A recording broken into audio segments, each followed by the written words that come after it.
Perfect. I'm gonna make for sure some mistakes presenting yourself. So it's Joonas Hyvo. Yeah. Okay. That's right. So I'm really happy to present to you Joonas Hyvo. He's in Helsinki now, in a small island, and so I want to really thank you to be here with us. And his film Bog Body is selected to the New Sign competition this year. We can't travel all around with planes, but we try to reach all the directors with Skype. It's for sure cheaper. But it's not really the same. But we have just 10 minutes to present your job, what you did in the past year. I googled it a bit, and I saw that you are mainly an artist and you do installations. So I would like to if you can present yourself really and the whole aspect of your research. So if you can do this, and then maybe we can pass and analyze your short film. Sure. Yeah. Thank you. Happy to join, even if just by Skype. And yeah, so my background is as a visual artist, and I work mainly with video. I make 3D animations. I work a little bit with game engines as well, but mainly I've been making video art. Also installations, some more physical stuff, but mainly video. And the Bog Body was a work that I actually also first showed in 2 parts. So in a kind of more installative, if that's a word, in that way. Because the video work is in a way divided into 2 parts, where in the first part you kind of see everything through the eyes of the protagonist, and then in the second part. But yeah, I was saying that in the second part you kind of switch viewpoints and start following the protagonist, not through her eyes, but from this like third person view. And this first part of the story, the protagonist kind of falls into this bog by accident somehow, but still retains her consciousness by some miracle. And slowly, when she descends deeper and deeper into the bog, she kind of becomes more, you could say, one with the bog. The bog or swamp is this kind of a smart, like a hive mind in a way. And as she progresses deeper and deeper, she's also kind of mixing into this hive mind herself. And the hive mind is somehow like entering her consciousness as well. And in the second part of the work, her body is, I forget the English word, but she's dragged back up from the swamp and brought back to life into this future, maybe a little bit dystopian society. But it's a kind of resurrection, or not? Well, she never really actually dies in the work, so it's not the resurrection in that sense, but kind of, yeah. So it's a kind of passing from one level to another level to another level, so changing kind of levels. And there are also elements and creatures. So who are they? Well, there are elements in the first part that are symbols of this like hive mind of the swamp. The idea is that the swamp or the bog has existed already for hundreds, if not like thousands of years. And throughout these times, it's accumulated more things like objects or animals or even people into itself, and somehow maybe slowly become this kind of a hive mind of all these different things that have formed into one perhaps conscious being.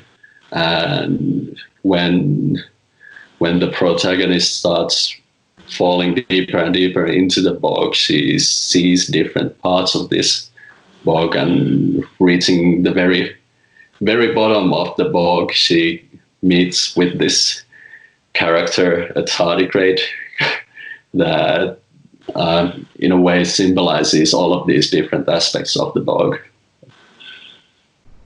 Cool. And about the style you use and the technique, let's say, you use, it's something that is always connected also with the other piece of art you do, or they are like it's a new. I saw what I could see from your website, that there's kind of fil rouge, like colors or technical manipulation or 3D manipulation. So can you see in all of your works a kind of fil rouge? Sorry? If you can see in between, passing from one piece of art to another, some technical aspects that they are always the same. I could see like colors or like 3D animation, or of course how you're treating the images. If there's something that you really like and you want to present every time, and maybe why? Sure, I work with 3D animation mostly, and it's a technique that I kind of got into maybe a little over 4 years ago, and ever since it's been kind of a learning process on each work that I've made, always like learning new stuff, and evolving as an artist. But I think it's also moving from one work to another. There's always kind of hope to create something a little different, of course, something a little new, but I also feel like there's, maybe without doing it even like purposefully, but I think there's definitely a kind of a style that you can see in these works that they are probably quite recognizably like my 3D animations. But yeah, and also there's like thematically, I quite often deal with the different aspects of this digitality, like digital issues, and I think that also affects the kind of visual language that I use. Okay. And how was this period? How did you live this lockdown experience? Was useful? Was depressing? Was stressful? Or how did you come up with this 4 months? And also your job, how was affected, and your plans for next month?